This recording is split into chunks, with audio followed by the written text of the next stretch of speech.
네, 안녕하세요.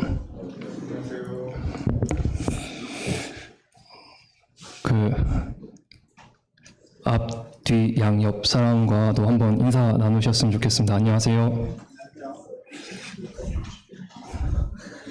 이게 마치고 이제 갈 때 다 인사를 못 하고 가더라고요. 앞에 있는 성도님들조차 인사를 못 할 때가 있어서 인사를 하면서 시작해 봅니다. 사무엘하 23장 말씀 들어가기 전에 사무엘하 말씀을 조금 같이 생각해보고 말씀 같이 보도록 하겠습니다. 사무엘하 말씀은 사울의 죽음으로 시작합니다. 그래서 다윗이 자신의 진심으로 죽이려 했던 사울의 죽음을 애도하면서 이 사무엘하가 시작되는데, 그 인생 그래프를 좀 그려보면 사울이 이렇게 내려갈 때 다윗은 이렇게 올라간다라고 생각하시면 될 것 같습니다. 그래서 자신의 원수의 죽음을 애도하는 다윗의 모습을 볼 수 있습니다. 원수를 사랑하라 하는 말씀이 또 생각나는 부분이고요.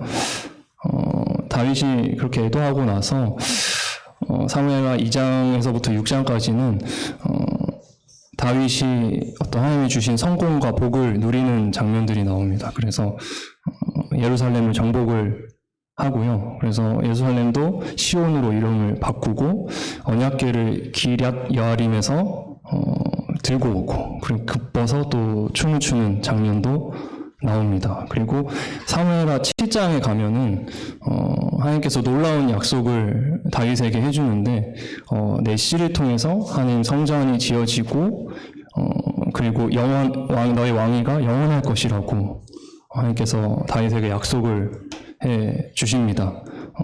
성전이 건축된다는 것을 봤을 때는 솔로몬이 생각이 나고요. 또 이 왕위가 영원할 것이라는 것을 통해서는 또 예수 그리스도가 생각이 납니다. 그래서 이 엄청난 약속을 받고 다윗의 인생이 계속해서 이제 계속 위로 올라가면 참 좋을 텐데, 우리가 다 아는 그 사건이 나옵니다. 11장에 밧세바를 범하는 사건이 나오게 됩니다. 자신의 충신이었던 우리아의 아내인 밧세바를 범하는 죄를 다윗이 저지르게 됩니다.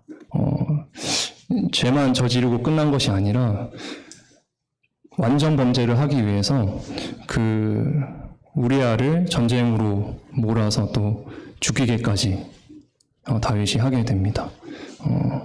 이런 다윗의 잘못을 하나님께서는 나단 선지자를 통해서 꾸짖으십니다. 꾸짖었을 때 다윗은 즉각적으로 회개를 합니다. 회개를 하고 하나님께 용서 받았지만 그 죄의 대가로 대가를 또 다윗은 받게 됩니다. 밧세바의 아들, 아까 범한 밧세바의 아들이 죽게 되는 사건을 겪게 되고요. 그리고 그 뒤를 계속 보면은 다윗의 딸 중에 하나였던 다말을 다윗의 아들 중 한 명인 암논이 성폭행을 하게 되죠. 그래서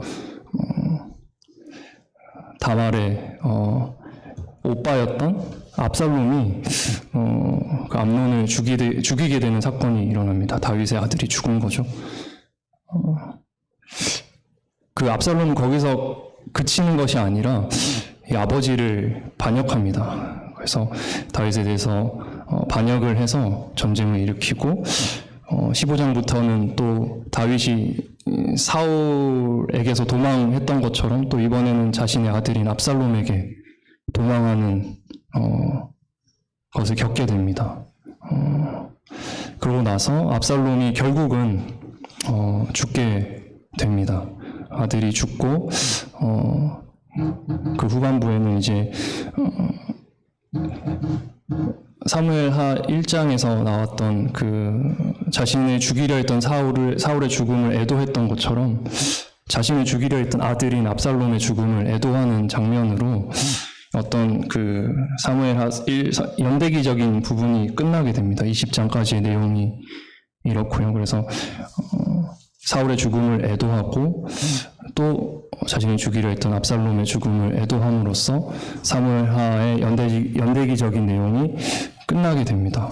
그리고 저번 주랑 저저번 주에 동국 형제가 같이 나눴던 21장부터는 어떻게 보면 좀 특별 부록 같은 내용입니다. 그래서 사울의 실패에 대한 부분이 나오고 다윗의 용사들을 또 소개하고 시편 18편에 나오는 다윗의 승전가 부분이 또 나오고 오늘 함께 볼 다윗의 마지막 말과 다윗의 용사들 부분이 또 나오고요.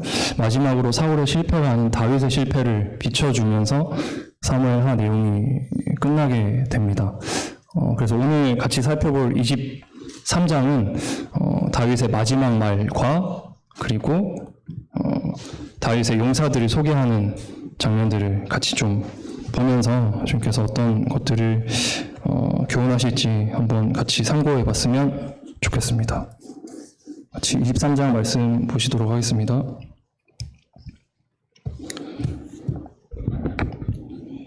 어, 23장 1절부터 이는 다윗의 마지막 말이라. 그 다윗의 마지막 말이라고 하니까 뭔가 유언 같은 느낌이 들지만 사실 엄연히 따지면 유언이라고는 할 수 없는 게 열왕기상 2장에 보면은 솔로몬 앞에서 유언하는 장면이 나오거든요. 그래서 유언이라기보다는 뭐라고 해야 될까요?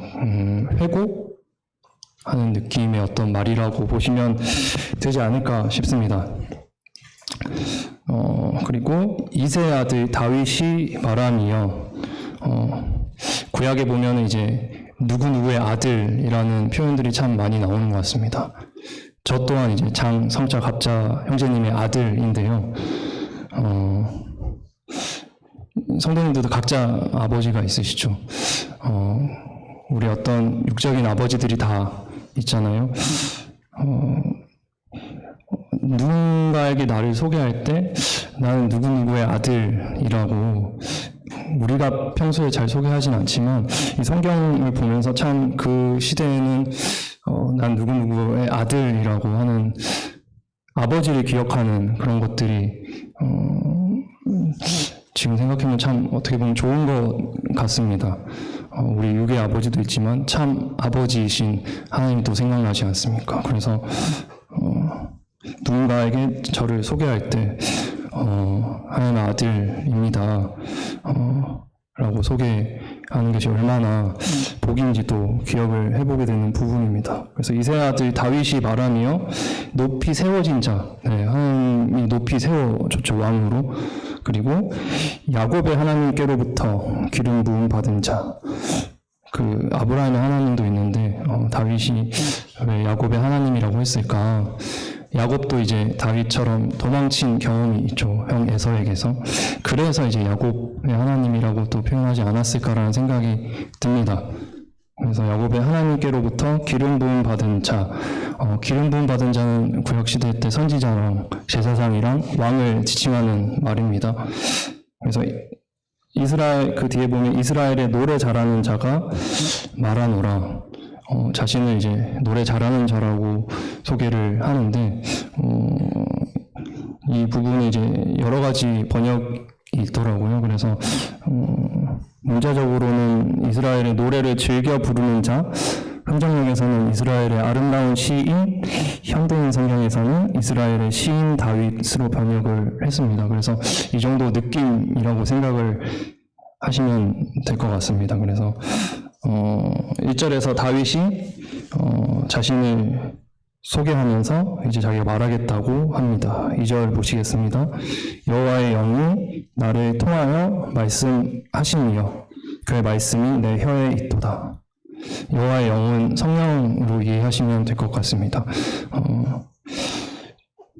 여기서 보시면 여호와의 영이 나를 통하여 말씀하시니여라고 되어 있는데 우리 성도님, 우리도 그렇지 않습니까?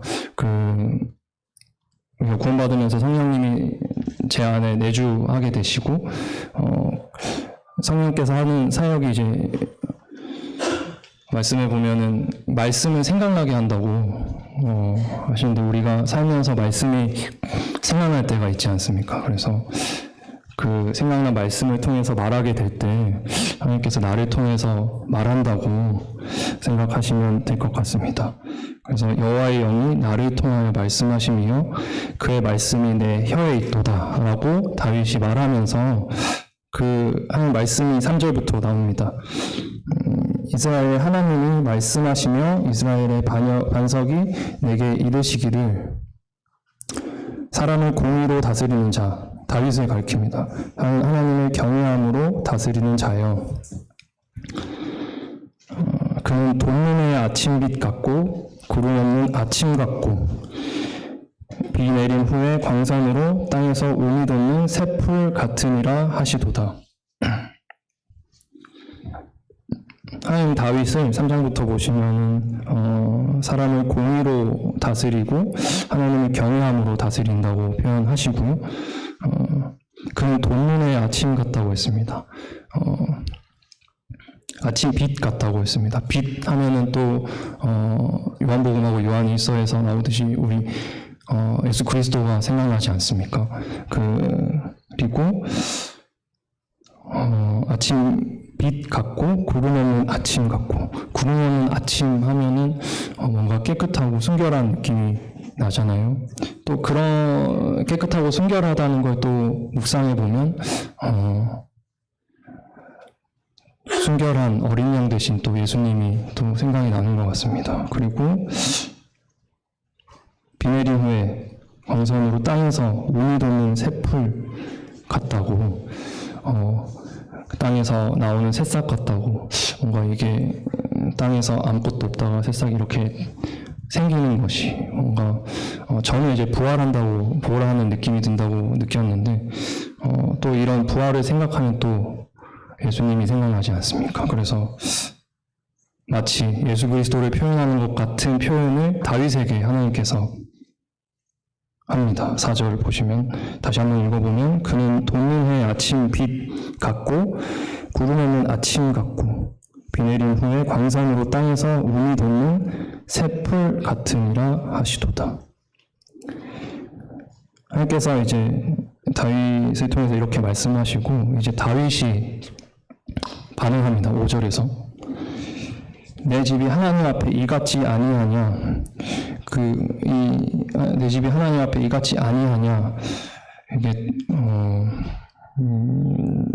찾아보니까 어떤 이런 물음을 날리는 의미보다는 비록 내 집은 하나님 앞에서 이와 같지 않지만이라고 번역한 게 좀 더 맞다고 봅니다. 그래서 다시 보면은 내 집이 하나님 앞에 이와 같지는 않지만 그러니까 하나님께서 이게 다윗이 말년에 자신의 어떤 인생을 돌아보면서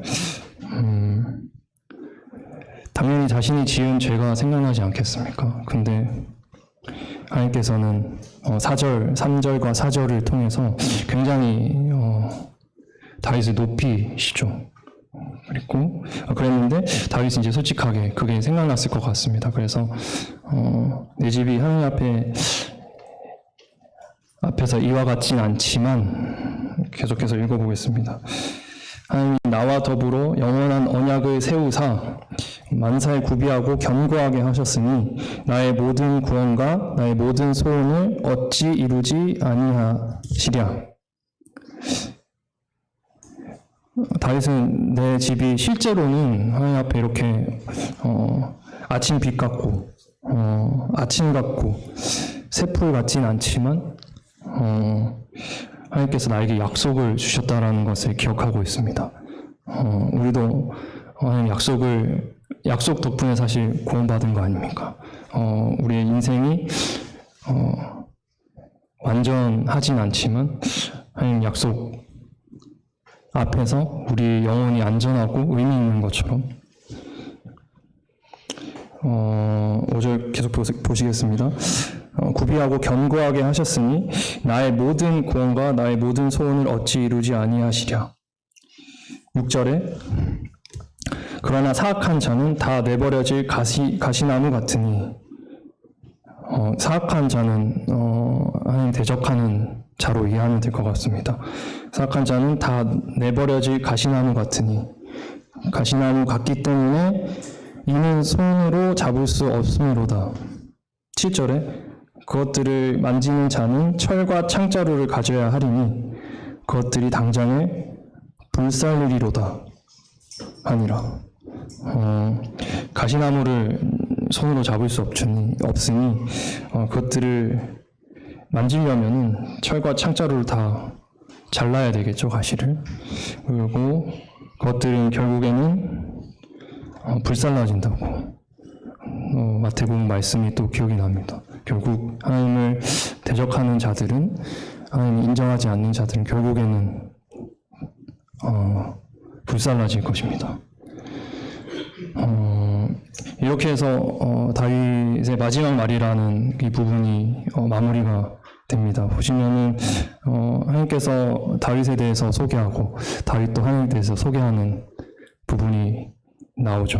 그래서 이 부분을 보면서 다윗과 하나님이 교제한다는 생각이 들었습니다. 하나님은 다윗에 대해서 말씀하시고 다윗은 또 하나님에 대해서 말하고. 계속해서 다윗의 용사들이라는 부분 8절 같이 보시겠습니다. 다윗의 용사들의 이름은 이러하니라. 다그몬 사람 요셉 바세벳이라고도 하고 에센 사람 아디노라고도 하는 자는 군 지휘관의 두목이라. 그가 단번에 800명을 쳐 죽였더라.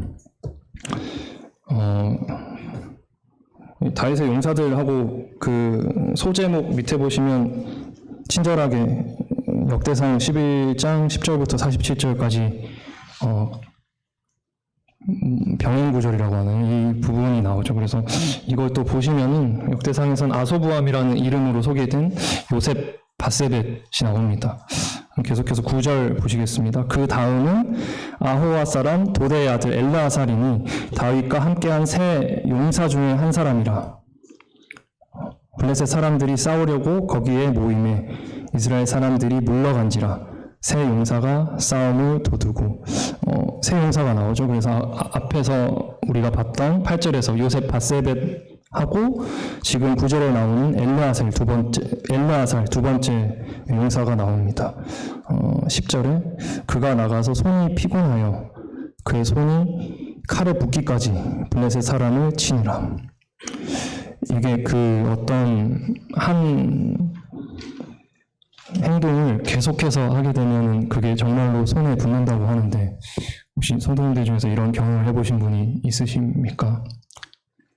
저는 없습니다. 저는 한 번도 이런 적이 없는데 그렇답니다. 그래서 손이 칼에 붓기까지 블레셋 사람을 엘르아살이라는 사람이 쳤습니다. 10절 계속해서 그날에 여호와께서 크게 이기게 하셨으므로 백성들은 돌아와 그의 뒤를 따라가며 노략할 뿐이었더라. 노략한다는 건 이제 전리품을 가져가는 거죠. 계속해서 11절.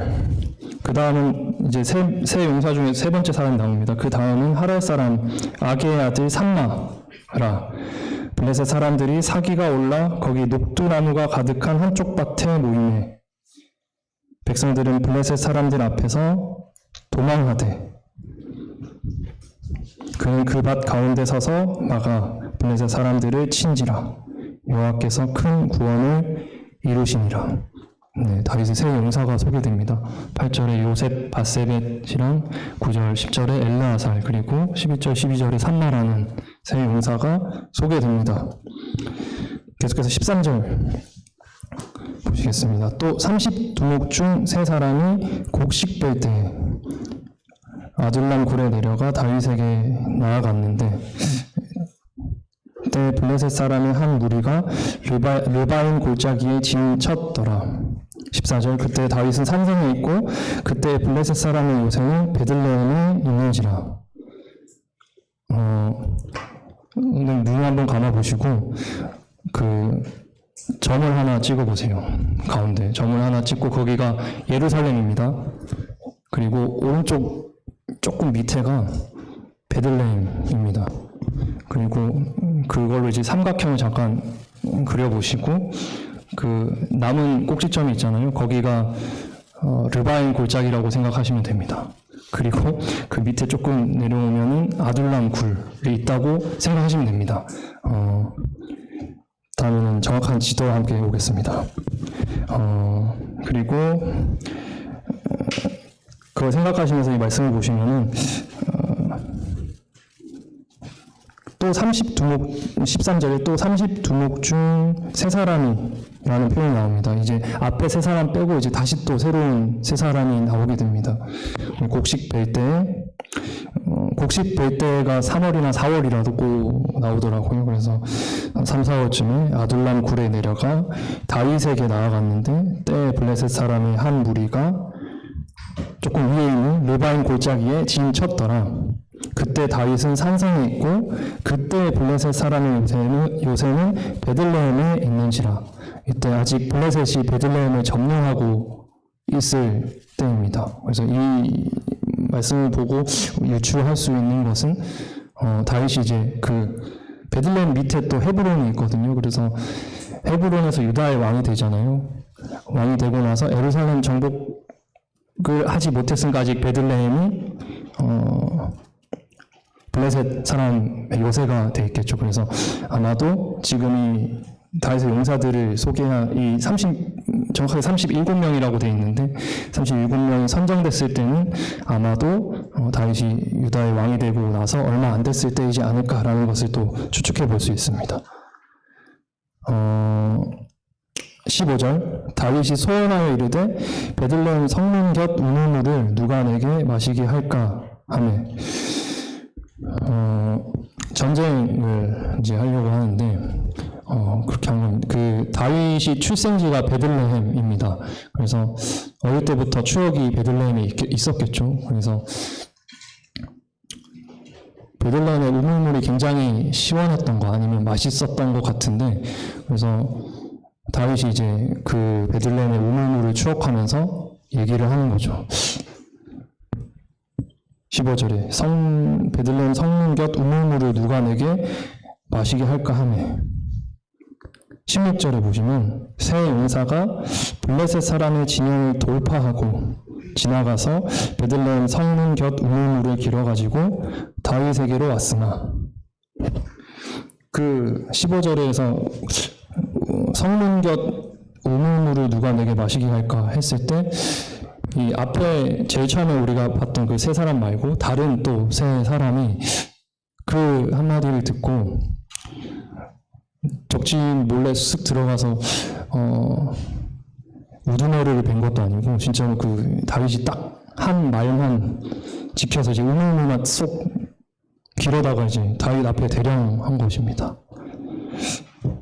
그래서 16절을 계속 보시면 다윗이 마시기를 기뻐하지 아니하고 저도 그럴 것 같습니다. 누군가가 제 자신의 이제 목숨을 걸어서 뭔가를 나에게 준다면은 너무 부담스럽고 이게 도저히 진짜로 지금 시대에서는 그런 상황이 없겠죠. 그래서 제가 뭔가 예를 들기도 좀 참 힘든 것 같습니다. 일본 라면을 먹고 싶은데 이 말 한마디 했는데 어떤 사람이 갑자기 비행기 타고 이제 제 앞에 갔다 와서 일본 라면을 대령하는 것과는 차원이 다른 거겠죠. 이분은 목숨을 걸진 않았지만 이 새 용사는 목숨을 걸었잖아요. 그래서 그 정도로 다윗이 마시기를 기뻐하지 아니하고 그 물을 여호와께 부어드리며 이르되 여호와여 내가 나를 위하여 결단코 이런 일을 하지 아니하리이다. 이는 목숨을 걸고 갔던 사람들의 피가 아니니까 하고 마시기를 즐겨하지 아니하니라. 새 용사가 이런 일을 행하였더라. 그 새 용사가 다윗이 한 말을 정말 정확하게 지키잖아요. 그 다윗이 지금 마시기를 기뻐하지 아니하고 그 물을 여호와께 부어드리는 것도 다윗이 또 하나님의 말씀을 정확하게 지킨다고 할 수 있습니다. 같이 한번 신명기 말씀 12장 말씀을 같이 잠깐 보실까요?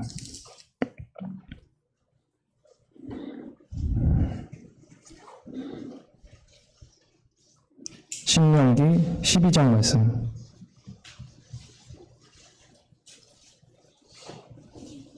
25절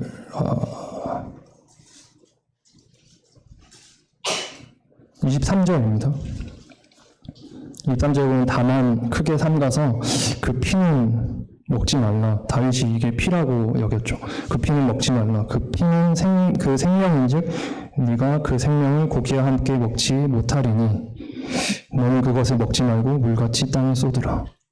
이 말씀 그대로 다시 사무엘하러 돌아오셔서 16절 후반에 다윗이 마시기를 기뻐하지 아니하고 그 물을 여호와께 부어드리며, 이 말씀 그대로 다윗 또 행하는 것을 보게 됩니다. 새 용사와 다윗의 관계가 엄청났다는 것을 저희가 또 확인할 수 있습니다. 하나님 말씀 앞에 제가 이렇게 반응하고 있는지도 또 생각해 보는 부분인 것 같습니다. 네, 18절을 계속해서 보시겠습니다.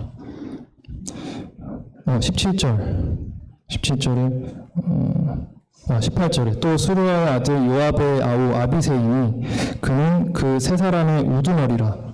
그가 여기서 나오는 그 세 사람은 앞에 제일 처음에 나온 그 세 사람이 아니라 지금 뒤에 나오는 세 용사입니다. 세 사람이 우두머리라. 그가 그의 창에 들어 300명을 죽이고 세 사람 중에 이름을 얻었으니 그는 세 사람 중에 가장 존귀한 자가 아니냐. 그가 그들의 우두머리가 되었으나 그러나 첫 세 사람에게는 미치지 못하였더라. 이 구절 때문에 여기 있는 아비새라는 사람이 앞에 있는 세 사람과 다른 세 명의 용사 안에 든다는 걸 또 알 수 있습니다. 20절에 또 갑세 용사의 손자 여호야다의 아들 보나야이니 그는 용맹스러운 일을 행한 자라. 이 집이 모압 아리엘의 아들 둘을 죽였고 또 눈이 올 때 구덩이에 내려가서 사자 한 마리를 쳐 죽였으며, 21절에 또 장대한 애굽 사람을 죽였는데 그의 손에 창이 있어도 그가 막대기를 가지고 내려가 그 애굽 사람의 손에서 창을 빼앗아 그 창으로 그를 죽였더라. 네, 앞에서 아비새라는 용사랑 그리고 20절에 보나야라는 용사가 나오고 또 다른 용사는 언급되어 있지 않더라고요. 네, 22절 같이 보시겠습니다. 여호야다의 아들 보나야가 이런 일을 행하였으므로 세 용사 중에 이름을 얻고, 23절 30명보다 존귀하나 그러나 세 사람에게는 미치지 못하였더라. 다윗이 그를 세워 시위대 대장을 삼았더라. 그래서 앞에 어떻게 보면 우두머리격인 세 사람이랑 그 뒤에 조금 덜한 세 사람을 소개하고요. 그 24절부터 39절까지 나머지 31명을 소개를 합니다.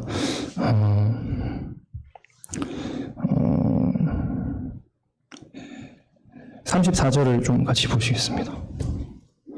34절에 마아가 사람의 손자 아하스베의 아들 엘리벨렉과 길로 사람 아히도벨의 아들 엘리암과, 그래서 아히도벨의 아들 엘리암은 다윗이 범한 밧세바의 아버지입니다. 그리고 39절에 햇사람 우리야, 그 성경에서 높이는 다윗의 어떤 약점들을 이 사람들을 소개하면서 드러낼 수밖에 없는데도 불구하고 성경은 이 사람들을 정직하게 기록하고 있다는 것이 또 성경을 믿을 만한 책이라는 것을 또 말해주는 것이지 않을까 생각이 듭니다. 그래서 24절부터 39절까지 제가 일일이 다 세봤는데요. 31명이더라고요. 그래서 39절 마지막에 이제 앞에 세 용사 그리고 조금 덜한 세 용사에서 6명 그리고 31명에서 37명 37명이었더라 이렇게 하면서 말씀을 마무리하고 있습니다.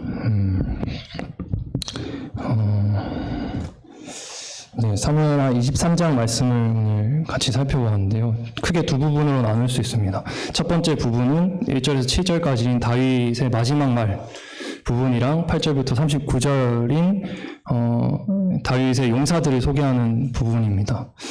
이 두 부분을 조금 다른 말로 표현하면은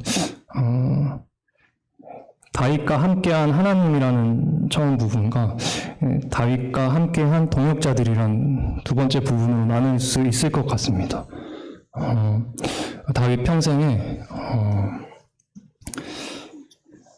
하나님과 함께하며 하나님과 교제하며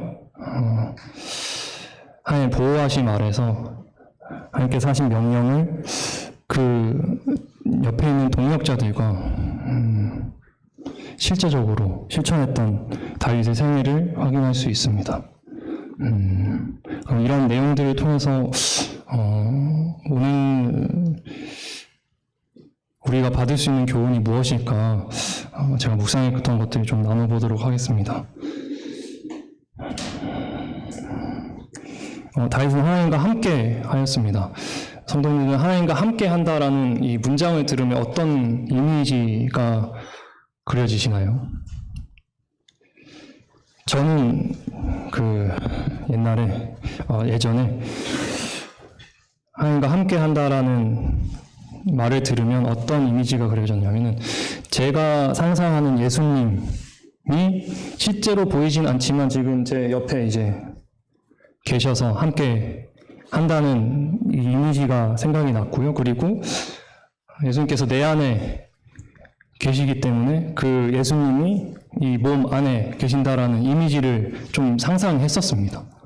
하나님과 함께 한다는 그 문장을 들을 때요. 근데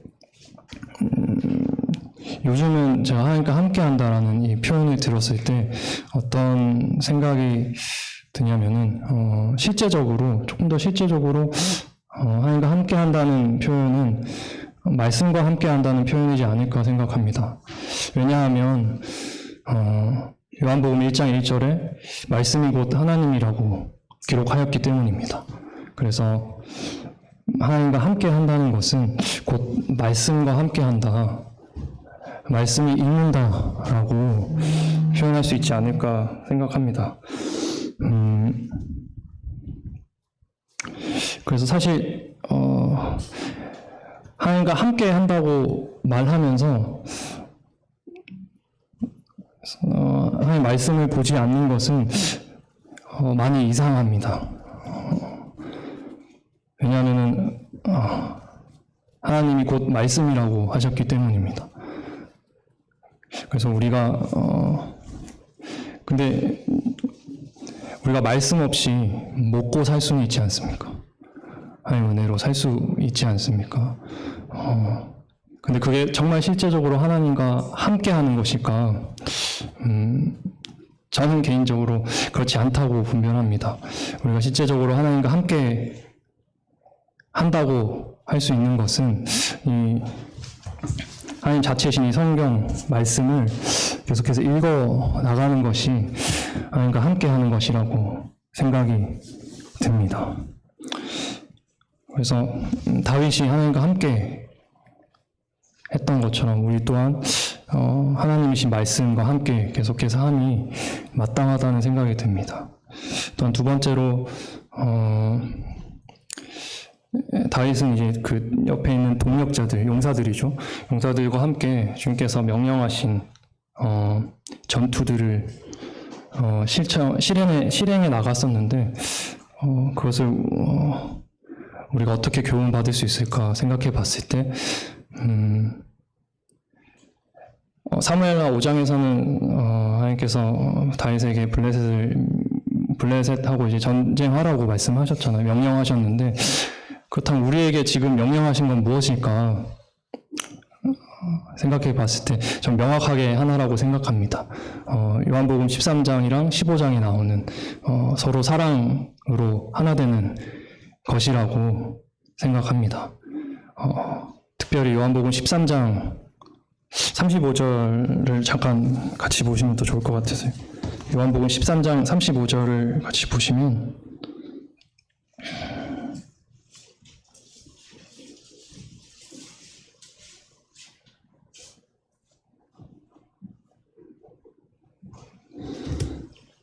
네, 너희가 서로 사랑하면 34절부터 보시겠습니다. 새 계명, 명령을 너희에게 주노니 서로 사랑하라. 내가 너희를 사랑한 것 같이 너희도 서로 사랑하라. 35절에 너희가 서로 사랑하면 이로써 모든 사람이 너희가 내 제자인 줄 알리라. 그 말씀 예수님께서 말씀하셨습니다. 너희가 서로 사랑하면 이로써 모든 사람이 너희가 내 제자인 줄 안다고 제자들에게 말씀하셨습니다.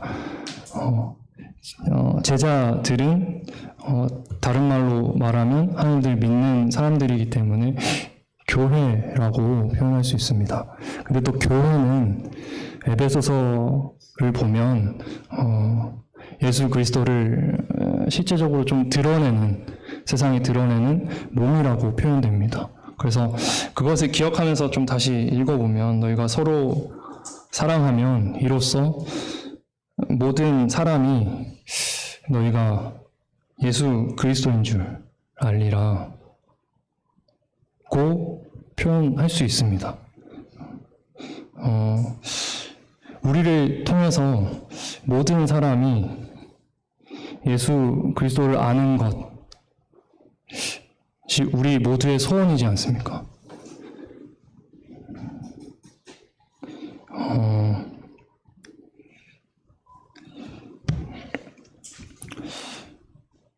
그 방법으로서 하나님께서 말씀하시는 게 서로 사랑하라입니다. 지금 아까 양 옆에 앞뒤에 있는 분들하고 인사했잖아요. 그분들과 사랑함으로 우리 서대문교회 나오는 구도자분들뿐만 아니라 저희 주변에 있는 이웃들도 예수 그리스도를 참 선명하게 볼 수 있었으면 좋겠습니다.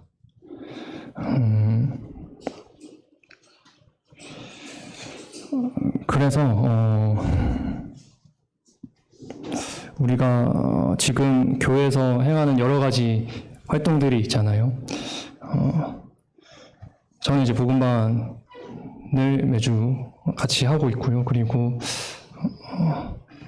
다른 성도님들은 형제회, 자매회, 청년회, 어린이회, 학생회, 구역집회 등등 이렇게 모이고 있지 않습니까? 사실 이제 하나님께 내가 구원을 받았기 때문에 뭔가를 이제 돌려드려야겠다라는 생각으로만 이제 우리가 신앙생활을 한다면은 따지고 보면 모일 필요가 없지 않나라는 생각도 듭니다. 혼자서 찬양 잘 할 수 있지 않나요? 더 묵상이 잘 되시지 않습니까? 그리고 봉사도 하고 싶은 봉사 하실 수 있지 않습니까? 그리고 여러 가지 것들을 좀 더 효율적으로, 효과적으로 혼자라면 제게 필요한 말씀들을 요즘 유튜브에 많이 나오잖아요. 찾아서 볼 수 있지 않습니까? 제가 부족한 부분들을 찾아서 볼 수 있지 않습니까? 단순히 하나님께 받은 것을 그냥 내가 뭔가를 받았기 때문에 그걸 갚으려고 신앙생활 하는 거라면 굳이 모일 필요가 있을까라는 생각이 듭니다. 그런데도 불구하고 지금 오늘도 그렇고 앞으로도 그렇고 여러 가지 모양으로 저희가 모이는 이유는 저는 서로 사랑하라는 명령을 지키기 위해서 모인다고 생각합니다. 왜냐하면 이렇게 모였을 때 서로 사랑할 수 있잖아요. 혼자서는 서로 사랑을 어떻게 합니까?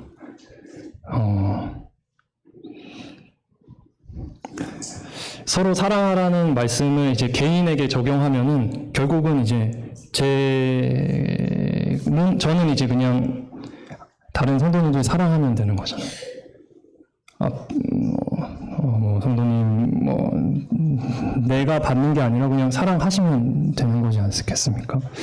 그래서 또 그럼 사랑을 어떻게 하냐고 물어보신다면은,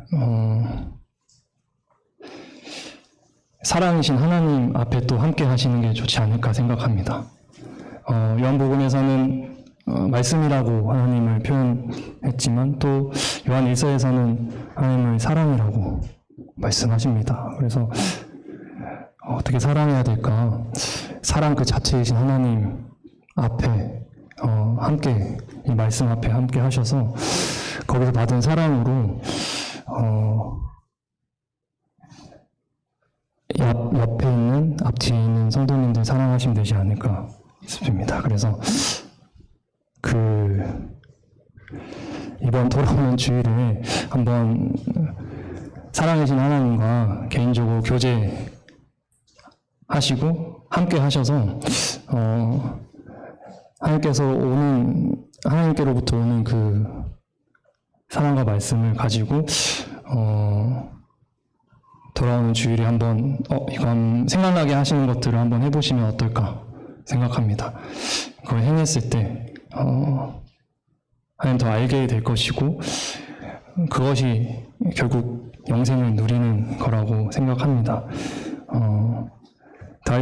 다윗이 용사들과 함께 실제적으로 하나님 명령을 행했던 것처럼 저희도 마땅히 서로 사랑하라 하신 마지막 그 세 계명 하나 남기신 그 명령을 할 필요가 있지 않을까 생각이 듭니다.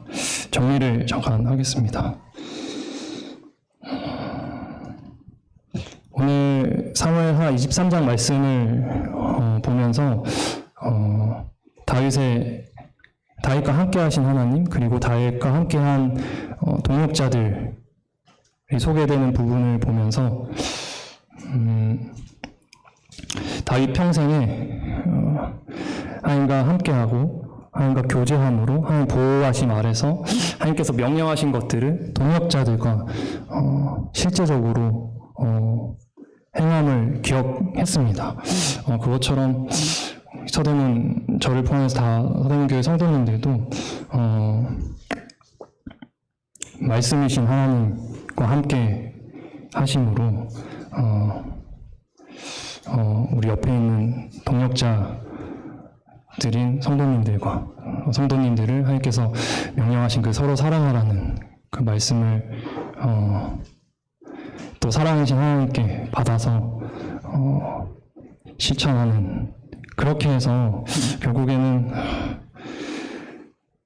우리 교회로 오시는 구도자분들과 주변에 있는 이웃들이 우리가 사랑함을 통해서 예수 그리스도를 선명히 알기를 정말로 소원합니다.